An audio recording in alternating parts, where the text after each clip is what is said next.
Olá, obrigado por assistir a mais essa entrevista da Casa da Crítica. Hoje a gente tem o retorno para a nossa casa do Igor Pereira. O Igor já nos brindou há um tempo atrás uma brilhante entrevista sobre o poliglotismo. Sim. E como o estoque de talentos aí do Igor não é pequeno, ele vem hoje nos extrair mais coisas aí nesta entrevista com a qual o Igor nos brinda, que vai tratar sobre a neuropedagogia do professor Pierluigi. Isso. Por favor, Igor, obrigado por aceitar. Bem-vindo de novo aqui para a nossa casa. Obrigado por me receber. Antes de qualquer coisa, conta para o nosso público como que você esbarrou com essa proposta de neuropedagogia, o próprio professor Pier, enfim, dá um apanhado da tua intersecção. Certo. Bom, mais ou menos, quando eu tinha 14 anos, eu tive o primeiro contato com o Pierluigi Piazzi. Ele veio apresentar uma palestra a respeito de como estudar, como aprender e como aumentar a própria inteligência na escola onde eu fiz o ensino fundamental. Então, a partir dessa palestra, eu passei a acompanhar e observar o que ele estava fazendo, e fui depois em outras palestras que ele apresentou, e aí eu pude conversar mais com ele e tal. Então, assim, no total, eu tive contato com ele 4 vezes, e ele foi talvez uma das pessoas mais relevantes para mim, que realmente me marcou. Eu me lembro quando eu escutei o Pierluigi falando numa palestra que ele falava 5 línguas, eu pensei assim, bom, eu tô com 14 anos, ele já tem mais de 60, então, antes de eu chegar nessa idade, no mínimo, eu vou ultrapassar esse cara. E eu levei tão a sério essa meta, bem antes do que eu esperava, eu acabei ultrapassando ele, pelo menos na questão de línguas, né? Mas em todos os aspectos, ele era uma pessoa impressionante. Um senhor que ele contou nessa mesma palestra que ele leu mais de 6.000 livros. É um número gigantesco, né? E era muito difícil de encontrar algum assunto que ele não soubesse conversar. E ele podia te dar uma aula de qualquer assunto que você desejasse. Então, esse nível de inteligência raríssimo no planeta, né, me marcou bastante quando eu o conheci. E de certa maneira, o curso universitário que eu faço agora tem a ver com a influência dele. Porque eu estou estudando neurociência para me aprofundar nessas questões também de aprendizagem e tal. E eu desejo, de certa maneira, continuar a propagandear esse conteúdo que ele passou o Brasil inteiro viajando e dando palestras em escolas e tal. Ou seja, foi daqueles encontros, digamos assim, de grandes encruzilhadas da vida. Sim.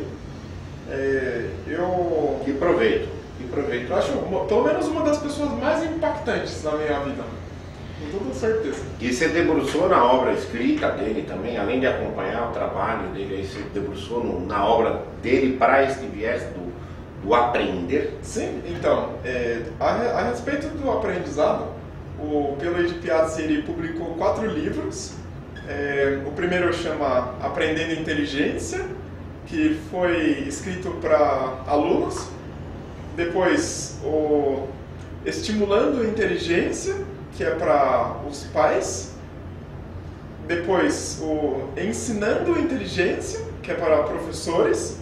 E, finalmente, o Inteligência em Concursos, que é para pessoas que estão prestando concursos públicos e tal. Em especial, esses 3 primeiros livros, eles são para os 3 atores, né, da escola, que ele comentava que para o ensino dar certo, ele precisa que esses 3 atores estejam em congruência, né? Então, o aluno, o professor e o pai. E assim, uma vez que eu aprendi os conceitos que ele ensinava nesses livros, eu diria, foi uma total revolução na minha vida, em aprendizado em todos os sentidos. E me conta uma coisa, revolução na sua vida, Igor. Me conta alguma questão prática, alguma orientação que ele tenha dado e que você aplicou e que você viu aí dar frutos bons. Bom, vou comentar duas, no caso, né? Duas é melhor que uma. Então, a primeira, o Pierluigi Piazzi, ele deixava bem claro a diferença entre alguém estudar para tirar nota e estudar para aprender.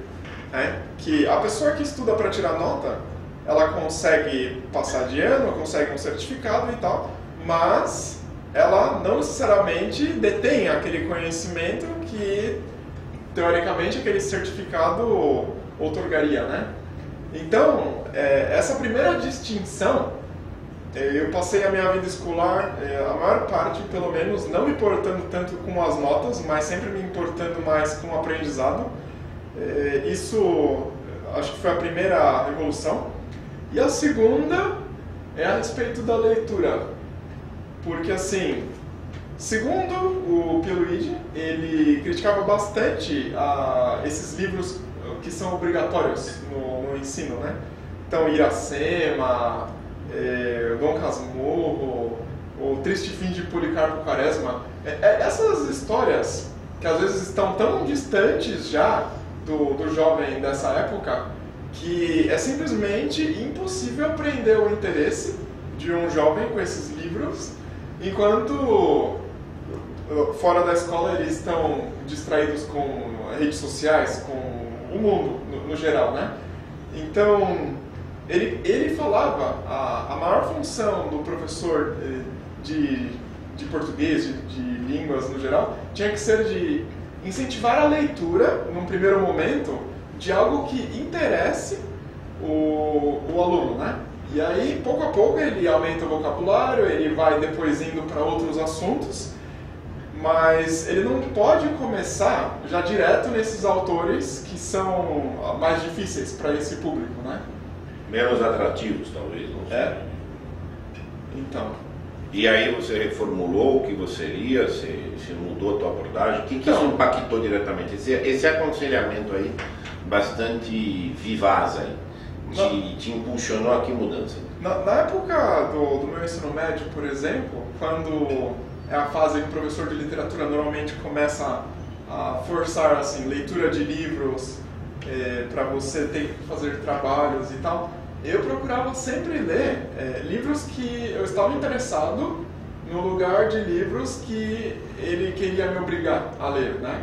Depois eu acabei lendo também aqueles livros recomendados, né? Mas inicialmente eu sempre dei prioridade para o que eu mesmo gostaria de ler. E eu percebi, assim, nos últimos anos, foi uma melhor estratégia em termos de aprendizado, vocabulário, tudo. E me conta, e todo esse repertório aí de dicas práticas e orientações, como é que ele vinculava a neurociência nisso? Ele fundamenta todas as dicas que ele vinha dar com funcionamento cerebral, neuronal? Ele explica esse mecanismo? A respeito da neurociência, o Pierluigi Piazzi, ele comentava o seguinte: a pedagogia, do jeito que ela está hoje no Brasil, ela está, de certa maneira, contribuindo para a nossa situação catastrófica. Você sabe que nós temos assim, um dos últimos lugares no PISA, que é esse exame internacional. Índices de analfabetismo funcional são imensos. Sim. Ontem eu li um dado que 80% dos jovens que terminam o ensino médio no Brasil saem completamente analfabetos, assim, sem um nível de letramento mínimo, né? É impressionante. Então, existem alguns motivos que causam isso. O Pierluigi Piazzi, ele diagnosticou, né, vários problemas, e ele, como leitor assíduo, alguém que não tinha preguiça de estudar nada, ele foi atrás, né, da ciência de verdade que poderia resolver essas lacunas educacionais no Brasil, né? Então, por exemplo, a respeito do analfabetismo funcional, existe um problema gravíssimo no Brasil, que é que o público não lê livros. E por que não lê livros? Porque não tem prazer em ler.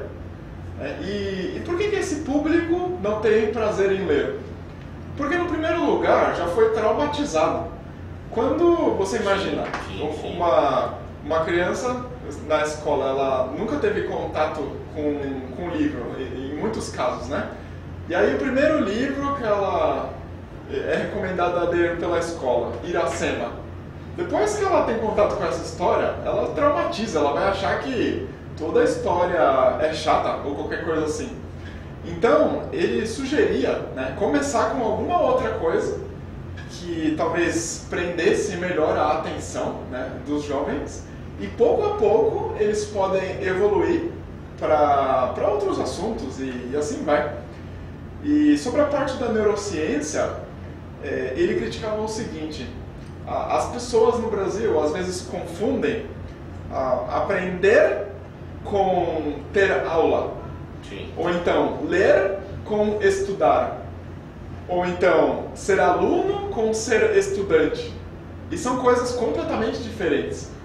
Por exemplo, o fato de alguém ter aula não garante o aprendizado de ninguém, porque assistir uma aula é uma atividade passiva. Às vezes a pessoa está dentro de uma sala de aula, mas ela não está prestando atenção no que está acontecendo. É o que acontece na maioria das vezes, né? Exato. E assim, dentro de uma aula expositiva, ela tem contato com alguns dados, mas não necessariamente ela já arquivou na memória de longo prazo todos aqueles dados, né? Por outro lado, quando ela está estudando em casa, quer dizer, escrevendo, fazendo exercícios, refletindo a respeito daquilo, ela está tendo a chance de se engajar, né, naquele assunto, e aí sim aumenta a chance de que o cérebro dela vai arquivar aquelas informações na memória, né? Então, ele... digamos assim, o cérebro se tonifica por um movimento ativo da pessoa. Exato, exato. Só com a passividade da sala de aula não é suficiente para o aprendizado. Então, assim, de acordo com ele, e de acordo com a neurociência, se você quiser assim também, a principal função da escola deveria ser formar pessoas autodidatas, né, que tivessem um vocabulário amplo para poder ter a capacidade de aprender depois o que elas quisessem. Seria quase fortalecedores de vontade. Essa autonomia. Só que a escola não forma autodidatas. Então, por isso, nós temos esses resultados catastróficos em exames internacionais. Poderia dizer, não sei se está explícito no PIR ou se é implícito, ele poderia dizer que a escola cria dependentes?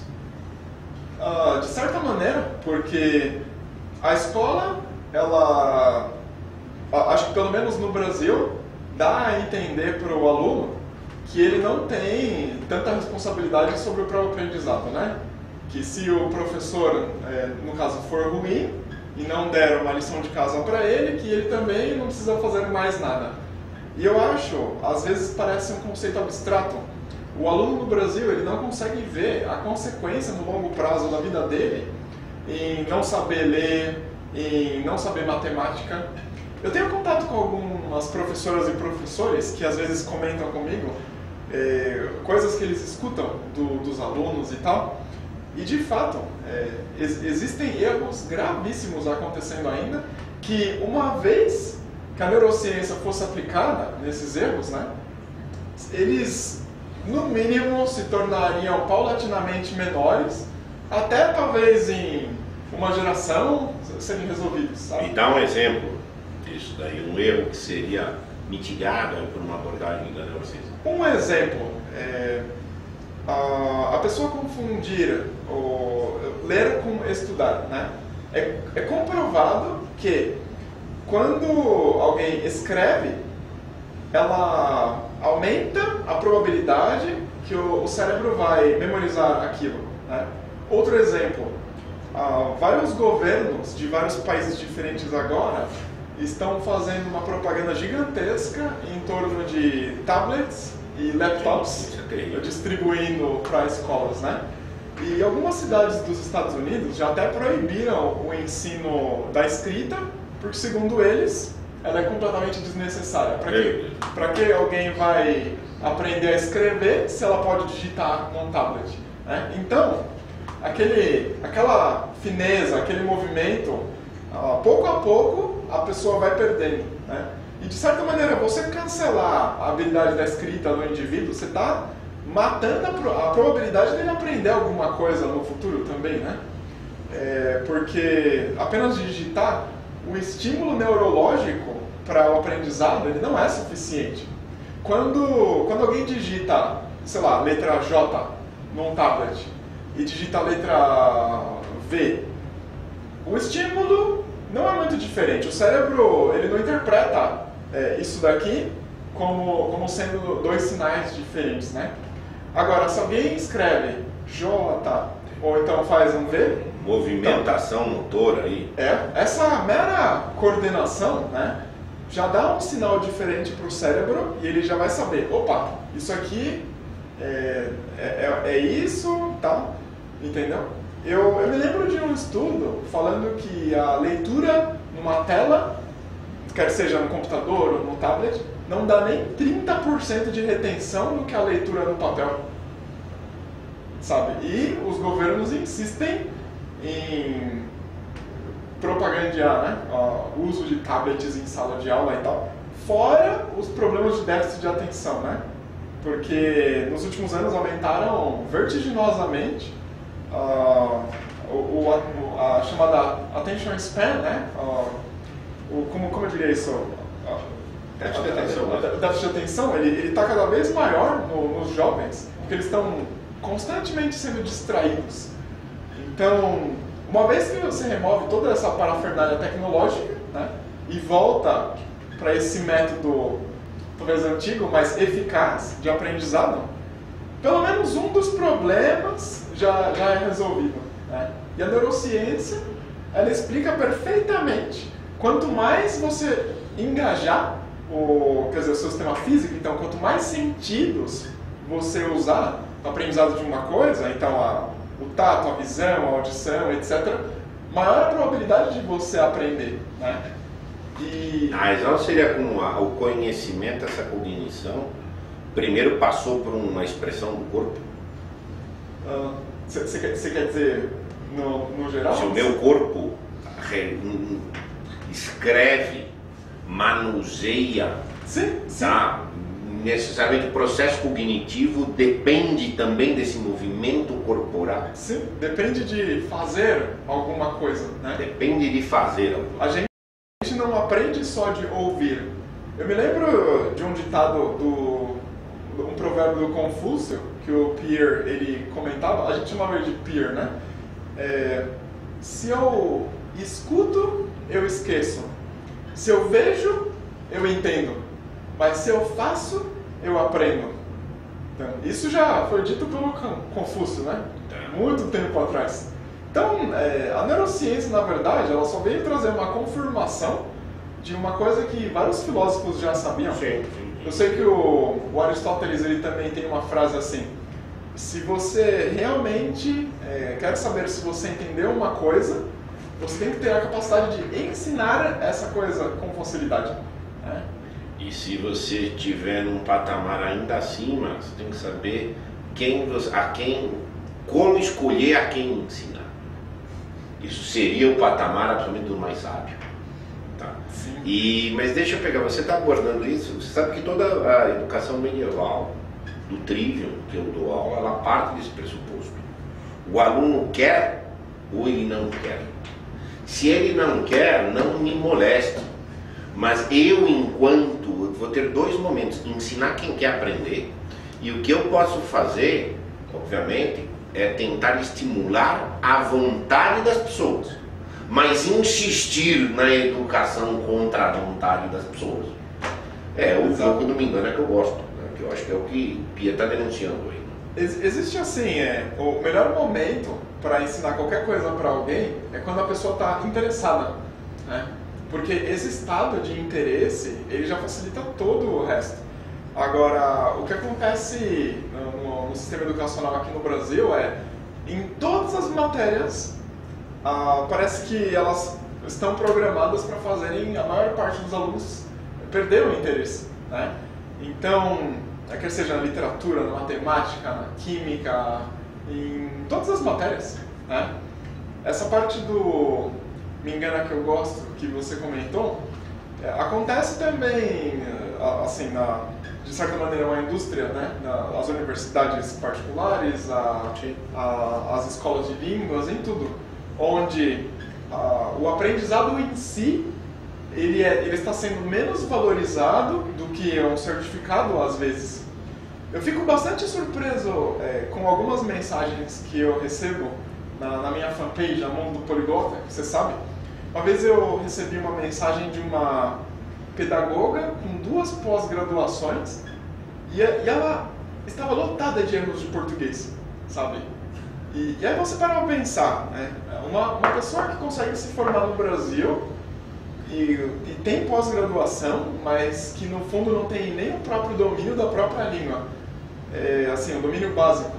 E qual vai ser o resultado dos alunos dessa pessoa? E assim por diante, entendeu? Então, assim, uma das soluções para esse problema catastrófico seria melhorar a qualidade dos professores também. Então, tem a parte da neurociência, mas tem que mexer também na qualidade dos professores. Hoje no Brasil, essa profissão ainda é muito desvalorizada. Então, outro dia eu estava vendo um site, o professor recebe, acho que R$18 por hora, uma coisa assim. E enquanto isso, né, é um salário que bons profissionais normalmente vão trabalhar por idealismo, né? E muitos acabam desistindo e vão fazer outra coisa. Então acaba atraindo um público que não é lá tão qualificado, né? Se não for o pior de todos. Eu tomo a arriscar que talvez seja o pior do pior. Tá? Então, o governo aqui, ele às vezes prioriza essas políticas educacionais de colocar tablet na sala de aula, lousa digital, etc. Mas esquece do problema principal, né, que traria mais efeitos e a solução que seria mais eficaz, que é mexer na qualidade dos professores e aumentar o salário deles. Então, esses países que antes tinham também situações muito ruins e viraram o jogo, tipo Coreia do Sul, a Finlândia e tal, viraram o jogo completamente, mexendo na qualidade dos professores. E não sei se você sabia, né, a Finlândia, num dos primeiros testes do PISA, pegou o primeiro lugar. Uma das justificativas, por que os finlandeses eles têm uma capacidade autodidata enorme, é que eles leem muito. Então, e assim, a pessoa que lê muito, ela lê porque ela tem prazer lendo, né? Ela não foi traumatizada como acontece aqui no Brasil. E eles leem o quê? Normalmente, livros de ficção que não foram recomendados pela escola. Então, por iniciativa mesmo, eles leem, né?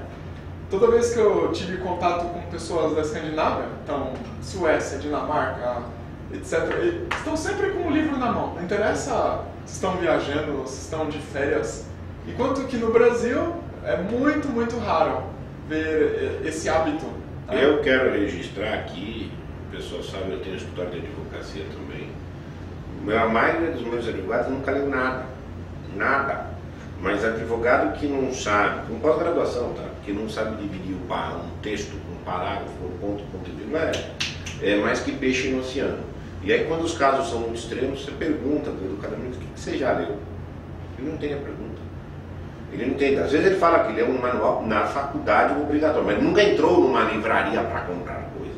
Isso é advogado, tá? Não estou falando, eu estou falando de profissões que seriam profissões especializadas. Bom, certa vez eu precisei de um contrato, né, de um advogado no ano passado. Em 5 páginas eu encontrei pelo menos 15 erros de português, né? Eu corrigi e... Ele se ofendeu ou não? Não comentei com a pessoa, mas eu fiquei um pouco chocado, né? Então, no Brasil, alguém consegue se formar no mestrado, no doutorado e tal, às vezes sem saber escrever direito, né? Às vezes tem algum que sabe escrever direito, às vezes. Já inverteu o viés, tá? É uma situação bastante grave. Eu percebo assim, em países como Alemanha, Suécia, Finlândia e tal, não é qualquer um que consegue, né, de fato, terminar um doutorado e tal. Eles têm uma política mais séria de seleção na universidade. E também, assim, a educação de base nesses lugares estão melhores, né? Mas me conta uma coisa, método, abordagem, proposta prática das abordagens do professor Pia. O aluno, a realidade é essa, todos estamos aí nessa realidade, nessa circunstância. Você mesmo falou a expressão que foi uma revolução na tua vida, você começou a sorver esse material e vai agora começar a difundir isto. Sim. Fruto é para frente. Tá? Quem vai fruir do fruto não nos interessa, o que interessa é que frua, muitos. Tá? O aluno com esse arcabouço aí do professor Pia consegue saltar e vencer esse cenário desolador aí que você está? Sim, digamos assim, a neurociência ela traz todas as respostas para melhorar a própria inteligência, né? Ela traz, assim, explicações sobre por que o cérebro reage de um jeito e não de outro. Tá, mas quero entrar lá, por que reage de um jeito não ok. Mas vai ter nesse material, então como que eu aproveito disso? Sim, vamos lá. Uma das coisas assim, fundamentais para todo mundo que hoje faz um curso ou estuda alguma coisa para aprender melhor se você não está estudando com papel e caneta na mão, isso não é estudar. Você está lendo, né? Então, esse detalhe já aumenta drasticamente o resultado da pessoa, né? O Peer, ele comentava o seguinte: no Brasil, nós temos milhões de alunos e pouquíssimos estudantes. Que a maior parte das pessoas aqui pensa que o estudante e o aluno são a mesma coisa, mas na verdade elas são completamente diferentes. Então, que o aluno quer dizer alguém que assiste aula, que só recebe a informação passivamente, enquanto que o estudante é alguém que estuda, é alguém que é ativo, que faz alguma coisa com aquela informação, né? Então, a hora que alguém decide parar de ser aluno e se tornar estudante, a pessoa se tornou autodidata. Como ela faz esse salto? É com muita leitura, né? Porque para ser autodidata, alguém precisa ter um vocabulário enorme, precisa ter a capacidade de interpretação. Sistematização mínima de alguma coisa. Sim. E isso vai nos materiais do professor Pia vai encontrar eco para isso. Sim. E aí ele faz essa transformação para um autodidatismo e vai ter um ferramental para seguir. Sim. Que espetáculo, que espetáculo.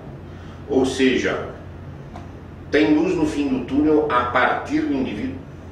Existe. Agora, é evidente, mesmo quando o indivíduo ele tem interesse e deseja seguir essa luz no fim do túnel, se às vezes ele está num contexto onde também o professor não tem vontade de ensinar, ele também sai prejudicado, né? Claro. Eu mesmo, em algumas escolas que eu estudei, eu tive contato com alguns professores que não tinham vontade de ensinar, né? Então, tem que casar todas essas variáveis, né? O aluno com interesse, o professor com interesse e o pai apoiando também. Sim, o que digamos o seguinte, é um casamento de 3 pontas aí e às vezes raro, né? Sim.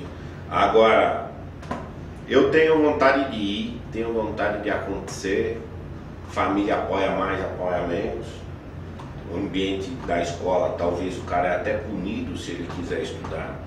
Se é o cara que faz pergunta para o professor se irrita, os alunos se irritam. Enfim, tem que ser que é um guerreiro e tocar sozinho. É uma situação bastante difícil. Mas assim, eu acredito que em posse das ferramentas, assim, de entender o próprio cérebro, para qualquer pessoa, já representa uma vantagem gigantesca na vida. Porque o cérebro, ele é como um supercomputador que pra gente veio sem um manual de instruções.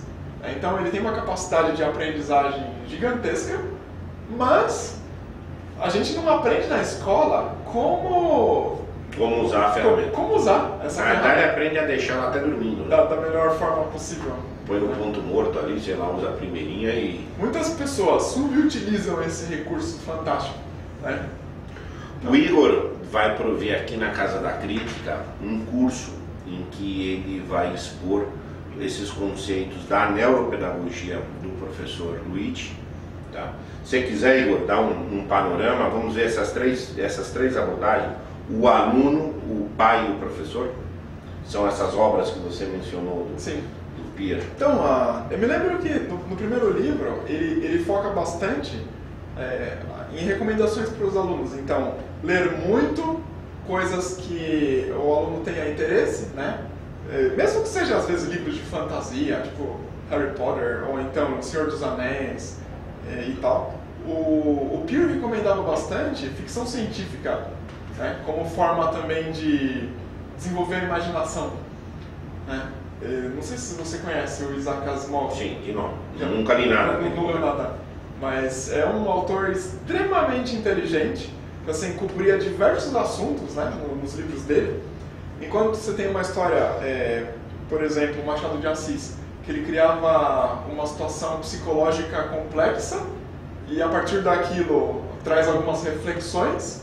O Asimov, além de ter uma situação complexa, né, psicologicamente, ele também misturava com astronomia, neurociência, química. Então ele tinha um conhecimento monstruoso de várias áreas diferentes. Né? Deixava alguém bastante animado lendo alguma série de livros do Asimov. Né? Então, assim, esse resultado da Finlândia, que eles pegam sempre entre os primeiros lugares lá, de certa maneira é explicada também pela leitura deles. Então, se o estudante brasileiro ele passa a ler mais, ele aumenta o vocabulário, ele se torna mais autodidata, mais independente, e aí chega um momento que a aula é completamente dispensável. Né? Ou ela tem assim, uma importância mínima. Né?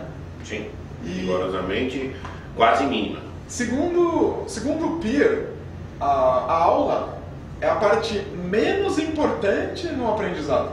A parte mais importante é quando o aluno ele deixa de ser estudante, ele vai fazer uma lição de casa, ou ele vai fazer anotações e tal. Né? Alguma coisa assim.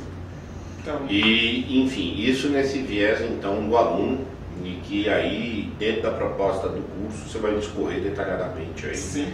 Esse monte de recursos aí. Ou seja, é um curso a priori que vai sair para aluno, no caso, não aluno, estudante, para usar a tua expressão aí. Sim. Estudante, pai e professor também vai Sim. aproveitar disso. Então, a parte dos pais, para comentar, existem pais que às vezes sabotam os filhos, né? Porque eles cobram notas e não empenham. Ou então, eles às vezes falam assim, desliga o videogame e vai estudar, você tem prova amanhã. E pensa que está ajudando fazendo isso, né? E não, desliga porque tem que desligar mesmo. Então, e a outra frase, a mãe ou o pai que diz uma frase assim, tá falando dois erros na verdade, né? Primeiro, desligar o videogame porque tem que estudar por causa que tem prova. Fala, mas espera aí, a pessoa tem que estudar por causa da prova e não porque ela tem que aprender, né? O Peer, ele usava uma piadinha assim, no geral mãe, porque a mãe é sempre quem participa mais das atividades escolares, né?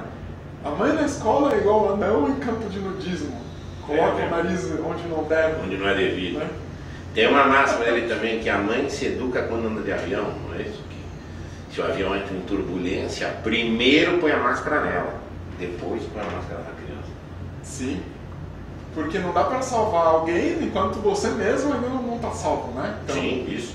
A melhor maneira... Essa é muito dura para muitas mães que eu conheço. A melhor maneira de ensinar é sendo um exemplo, né? Porque as crianças, principalmente, elas copiam tudo que elas observam, principalmente dos pais. Então, se elas às vezes têm uma mãe ou têm um pai que já é um leitor em casa, automaticamente ela vai passar a ler mais e gostar de bibliotecas e tal. E assim vai. Eu apesar de não ter tido pais leitores, de certa maneira eu fui influenciado pelo Peer também, mas assim, antes dele eu já gostava bastante de ler, Sim. mas depois que ele praticamente escancarou todas as vantagens a respeito da leitura, e eu pensei assim, bom, eu desejo ter todas essas vantagens para mim também, então eu me tornei praticamente uma barata de biblioteca até hoje. Eu conhecia rato de biblioteca, barata eu não conhecia. Bom, é equivalente. Sim, sim. Ou seja, nós vamos prover aí, via teu curso na Casa da Crítica, um manancial aí com aproveitamento para os diversos atores, né, para os atores presentes. E falando dos atores, ia comentar também dos professores, né, que é a terceira parte, né. Um professor sempre deveria ter lição de casa no final da aula. Jamais dar uma aula apenas com exposição de dados, sem dar nenhuma tarefa, nenhuma atividade que os alunos, assim, que eles tenham aula e depois fiquem com as mãos abanando, sabe? Porque se ele faz isso, ele já está, de certa maneira, jogando toda aquela informação fora, né? Lembrando do Confúcio lá, tudo que a pessoa escuta, ela esquece. Então tudo que ela vê, ela até entende, mas ela só vai aprender se ela realmente fizer alguma coisa. Interagir, né? É. Mas que ótimo, que riqueza. Igor, eu te agradeço. Eu quero lembrar aí o leitor que isso aqui ainda é o primeiro degrau de uma grande escada que vai vir aí, na Casa da Crítica, entrando na neurociência com esse viés muito prático para todos os atores aí. O Igor vai nos brindar em breve com o curso e muitas outras contribuições disso. Ok. Igor, obrigado mais uma vez. Obrigado.